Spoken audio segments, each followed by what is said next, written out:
நான் Spiderman movie சும்மா பார்த்துக்கிட்டு இருந்தேன். அப்போ தான் அந்த வெப் ஷூட்டர் நோட் பண்ணேன். அந்த மாதிரி ப்ராடக்ட் எங்கேயாவது கிடைக்குமான்னு யூடியூப்பில் சர்ச் பண்ணிக்கிட்டு இருந்தேன். அப்போ தான் இந்த வீடியோ பார்த்தேன்.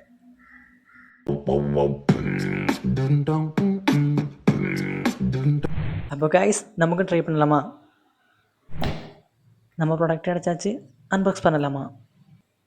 முதல்ல பாக்ஸ் ஓப்பன் பண்ணி ப்ராடக்ட் எடுக்கலாம். பார்க்குறது கொஞ்சம் லோக்கல் போல் இருக்குது.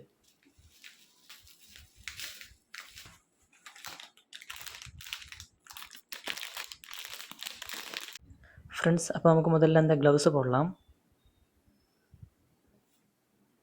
கொஞ்சம் சிறுசாக இருக்குது. இது கூட நூல், ஏரோ எல்லாம் இருக்குது. அப்போ ஃப்ரெண்ட்ஸ், அந்த வெப் ஷூட்டர் நான் கையில் மாட்டிக்கிட்டேன். அப்புறம் ட்ரை பண்ணலாமா? என்னது போக மாட்டேங்குது? காய்ஸ், என்னடா எனக்கு மட்டும் எப்படி இந்த மாதிரி நடக்கிறேன்? இனி ஒரே ஒரு ஆப்ஷன் தான் இருக்குது. இதை எடுத்துக்கிட்டு இப்படி பண்ணிக்கிட்டு அந்த சத்தம் கேட்டு நிம்மதியாகலாம்.